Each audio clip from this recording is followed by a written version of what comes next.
Après quelques petits préparatifs techniques qui sont dus à la nature de notre première intervention de l'après-midi, qui est assez particulière, nous allons donc écouter Catalina Vicens, je ne sais pas comment...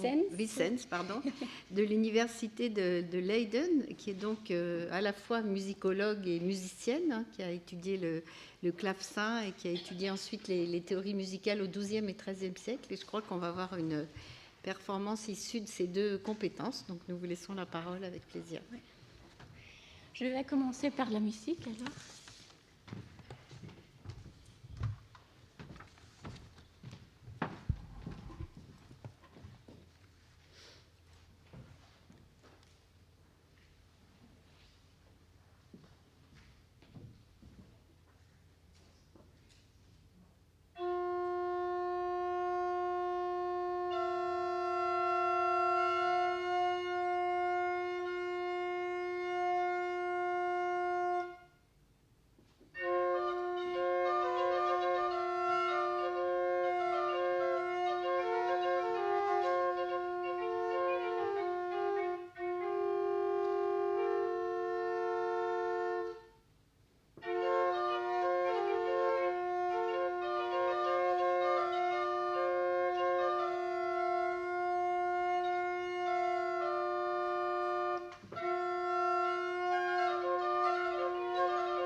Je commence par dire merci pour cette belle invitation de...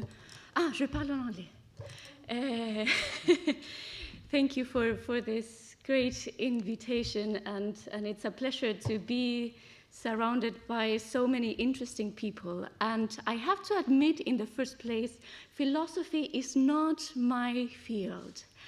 But it's a great chance to be here and hopefully to start establishing a dialogue that has been there between music, musicology, and the research of medieval polyphony, medieval music, and philosophy. Things that were intrinsically connected in many levels, I think, but that because of our separation of disciplines, of course, sometimes this communication, this dialogue that used to happen back then in the 12th and 13th century needs some bridges to be rebuilt, so to say. So I apologize if there are any terms or any notions that could be perhaps far from what you people dedicated to philosophy have dedicated your lives to.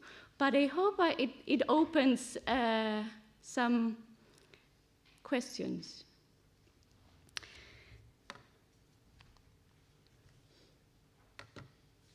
One of the most important sources of the late 12th century polyphony, the Magnus Liber Organi, opens with an illustration that is going to serve as the music philosophical fundament for generations, Poetis de Musica. In a 3-story building, a woman with a crown is depicted in each level, indicating with a hand to the scenes opposite to her. In the uppermost level, her, the allegorical figure of Musica, points reverently towards an earthly sphere. She represents Musica mundana, or the music of the spheres, the concept of the divine proportions that brings order to nature. In the bottom, Musica warns with a finger to a man holding a fiddle in the opposite chamber. She is Musica Instrumentalis, the music made mechanically by men, that is the music that we understand as music, but made by instruments, but also by voices. In here, it is a reflection of the divine order of the music of the spheres on the planet Earth. In the middle, Musica brings her hand up in a gesture, intervening or dialoguing with 4 people in the opposite chamber.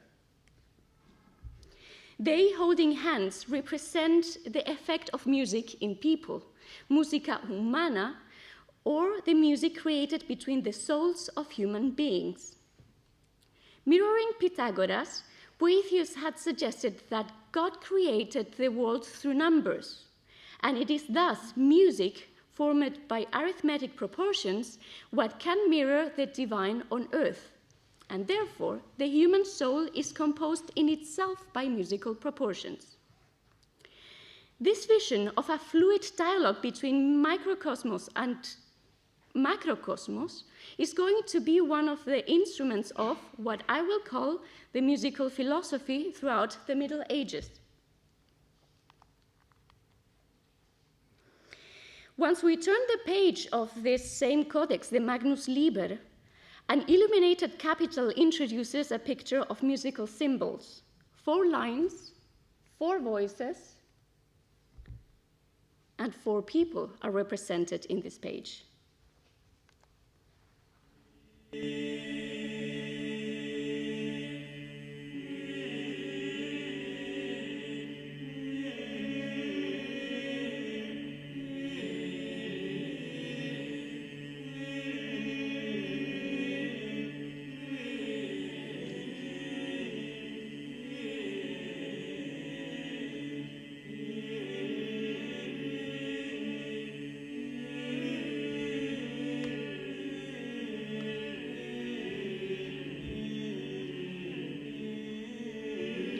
In a continuum filled with dissonance and consonance, each poet relates to the fundament, the tenor, which, supporting the perfect 3 voices lying ornately above, provides orally and visually a point of reference. At the same time, each one of the voices above serves as a mirror to the others, a seemingly never-ending ecstatic song, a sempiternal whirling dance of empathy, in this instance celebrating the birth of Christ in what became one of the most extensive and iconic medieval pieces known to us today. Viderunt omnes finis terrae, salutare Dei nostri, jubilate Deo omnis terrae.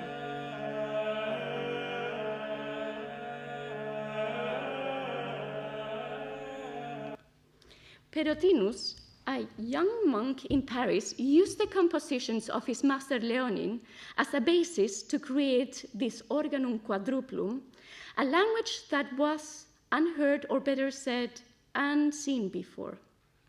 Technically, the organum is to compose or improvise a new melody, so-called vox originalis, to the principal pre-existing melody, or vox principalis, which is the one of the tenor that I just mentioned.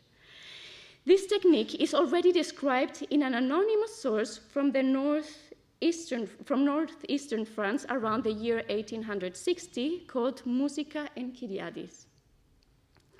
By the late 12th century, this early polyphonic technique had reached its peak of complexity in terms of structure, rhythm, mode, thanks to the development of musical notation. In the 12th century, musical notation also achieved a level of accuracy and efficacy unprecedented in history. Neither the Greek nor the Arabic and Eastern Oriental cultures had developed a system of codification of sound that could compare to what was being developed in Northern Europe. Notation had developed from the 9th to 11th centuries and used space synoptically to indicate the height of pitch according to the Greek modes, or tonoi, although it still used a somewhat rudimentary way to represent time or sound duration. On one hand, notation served practically in the attempt to standardize the musical rituals of the church and to accelerate the learning process of it. On the other, notation was a way to translate the organized yet ephemeral divine proportions into a concrete language which could be heard and observed, replicated and recreated. I propose that this process of translation was a pivotal catalyst for the further development of a new realm of musical commentaries and ideas, which I'm going to explore later in this presentation. A similar effect to the process of translation that experienced the Arabic and the Arabic world and Europe during this period. In music, the language that was being translated into visual signs was in fact a language that during the 12th century was not exclusive to Europe, but which was shared among Mediterranean cultures. During the 9th to 10th century, Muslim musicians consciously exchanged styles with Christians, as was the case of Sulaim, who learned music from Christians from the north, then from a slave singer in Baghdad, and combined the two, creating a new style. This is one of the many documented musicians who were allowed and encouraged to do this exchange.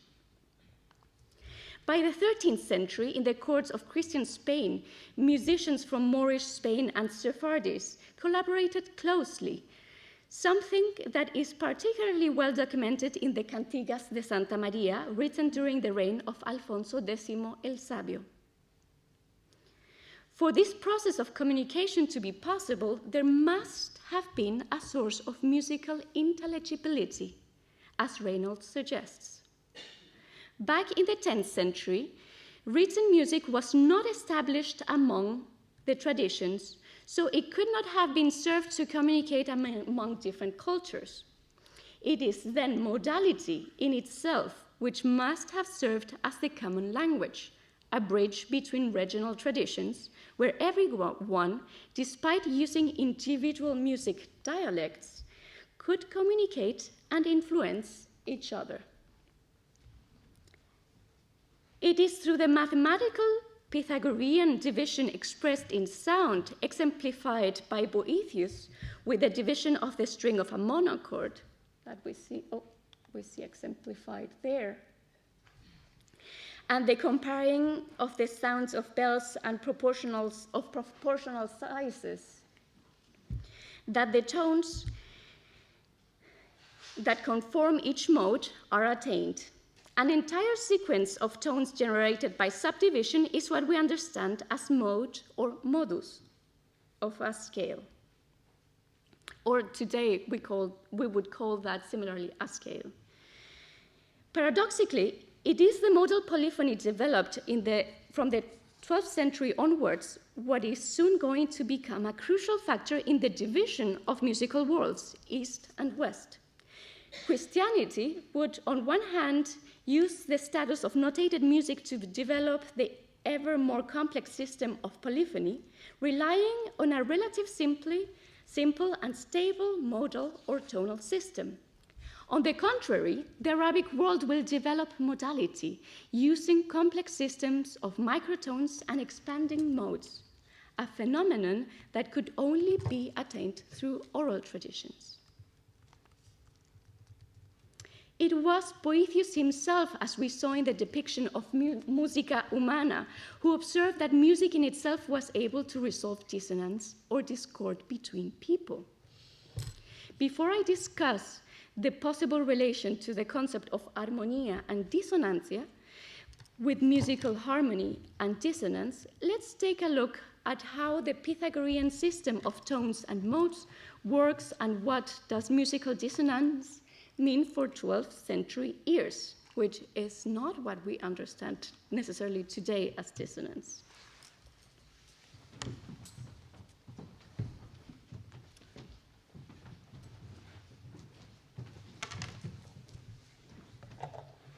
So here, almost in the manner of a children's book of learning music with colors, this is one of the main modes that we have, that is, each mode is defined by its finalis, which in this case is going to be D. Then we have the perfect consonances, fifth and octave. Another consonance, the fourth, which by the 12th century is used more as an unstable consonant. And then we have different types of dissonances. Now let's apply this concept to one of the commentaries, or the Organum Prosola, written by Philip the Chancellor from the Organum that you just heard at the beginning. What the French poet did in this instance is to take two voices of Pérotin's Organum and close them literally, writing a poetic text to the pre-existing material. This voice.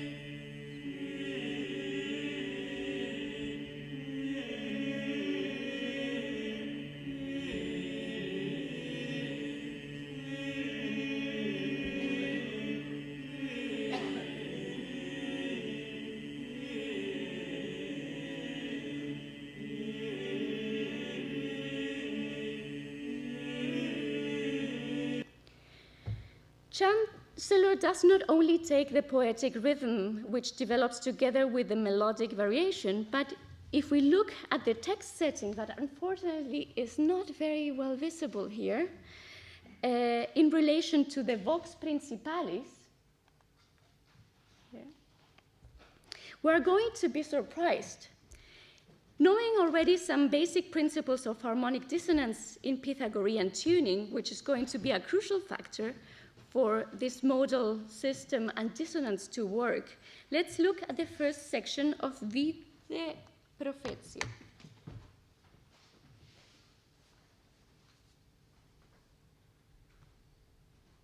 I'm going to be playing, this is supposed to be sung, so we're missing parts, a great and important part of this whole concept. What we are underlining, though, is the dissonance and what is there in the music composition itself and how they use that for setting this new glosing of the text. So just to reintroduce what we were seeing before, I will show what these tones of the scale or the modus would sound like. We had started from a re. The consonant, the main consonant is a fifth and an eighth or octave. Now, another consonant in Pythagorean tuning is the fourth.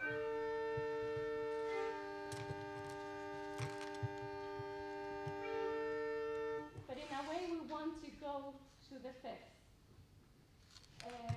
Then we have the second.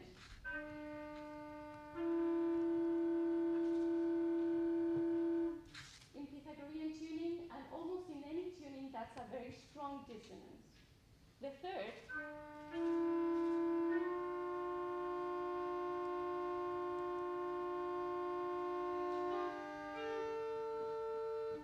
that's also a dissonance. There's lots of oscillation acoustically in that interval compared to later tuning systems that are not based in Pythagoras directly. Then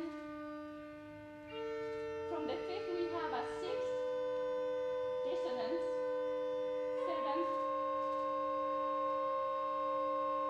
You don't want to stay there, but here.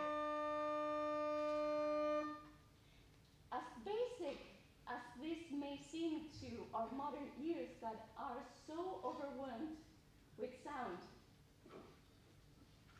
this was something that was being explored for the almost first time to an extent that was unprecedented before.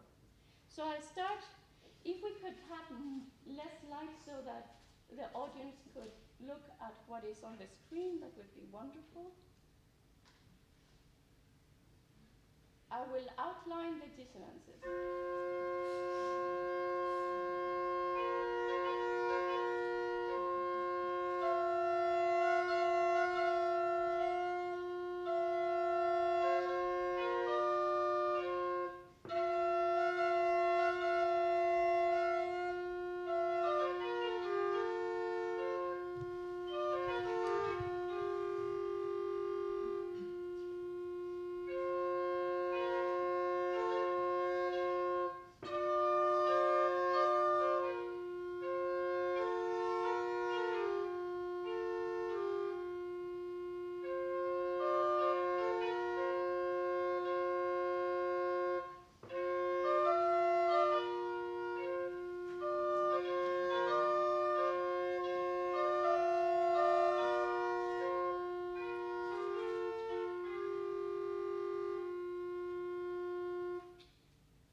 Just an example. It's hard to see it here, but what Philip the Chancellor, by setting this text to a possibly pre-existing melody, although we don't really know the chronology of all of this, is setting, it's doing basically another translation and interpretation of the religious texts that he's composing at the same time. Here are the main consonances that you just heard. And then we have minor dissonances, strong dissonances that are emphasizing both the accentuation of the text, of each word syllabically, but also of the sentences, and creating longer melodic portions of dissonance or tension.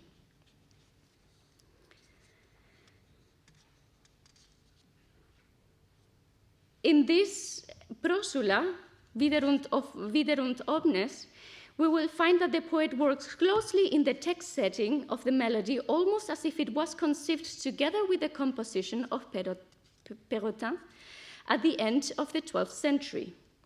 Chancellor does not only take the poetic rhythm, which develops together with the melodic variation, but if we look at the text setting in relation to the Vox Principalis, we are going to be surprised. Knowing already some basic principles of harmony, of harmonic dissonance in Pythagorean tuning, let's look at that, which is the preparation of dissonances. Then I think I'm not going to have time to go through the other section. There's a second text said by Chancellor as a response. It's a literary response to the same commentary that he already did. The second text, Homo cum mandato, with a different rhetorical meaning, was composed to the subsequent section of the same Organum Viderunt omnes by Perotinus. A further extension of this type of commentary can be seen in this conductus clausula, where Chancellor takes an existing conductus, another contemporary music form, where different views on the same subject are juxtaposed. Here, this was originally just music, or we think so, and then these different texts are juxtaposed. So we have different visions at the same time.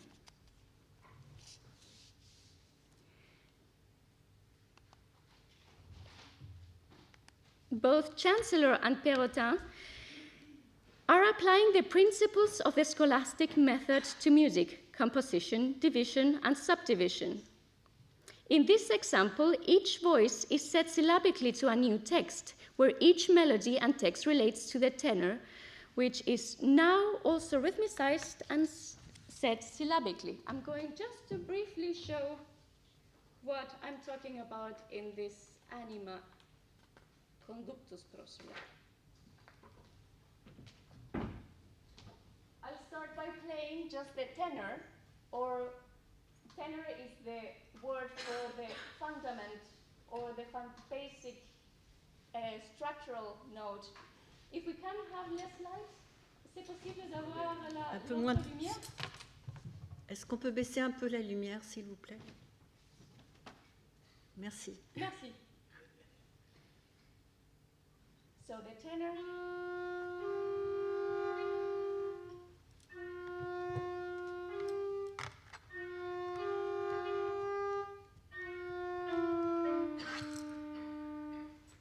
Since this piece is in a mode finalis D, we're going to do the same oral exercise, but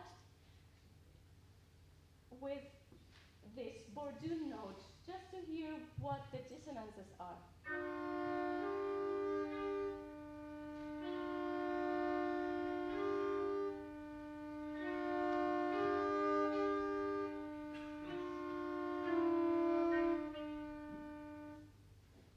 So there's a conscious use of tension and resolution. Now, the next voice up, the motetus, which says, "What flesh are you, subject to a spirit? Are you stymied by some feeble heart?"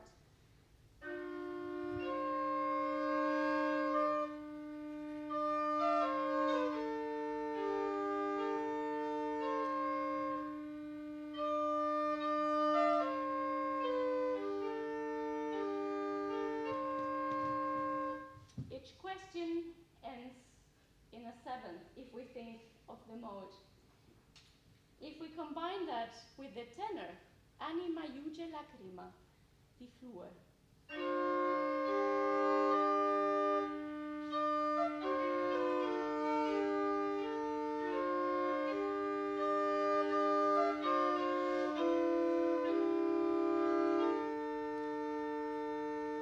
This is just a very short example of how this tension and the concept of dissonance of two different or three different messages is being used.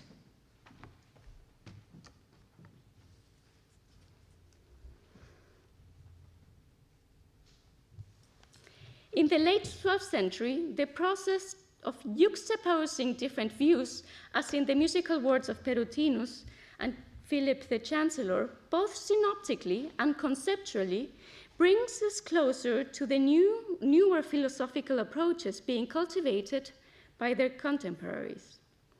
Although it is not possible to quantify the influence of any philosophy in music, even if Boethius is the apparent authority, we cannot exclude the influence of the Muslim world, nor can we isolate this speculative art in itself from the contemporary thought. The unprecedented complex language which was developed during the 12th century Renaissance, the confronting of dissenting musical views through the resolving of dissonance in armonia, will be a way to search and achieve truth. Thus, we can understand that the act of making music, at least I propose here, combined with the studying and creating of it, is an act of philosophizing in itself. It is through the observation, the translation, its further commentary, that music will serve as a tool to understand the world. Music becomes the instrument in itself in the search of a path to truth. Thank you.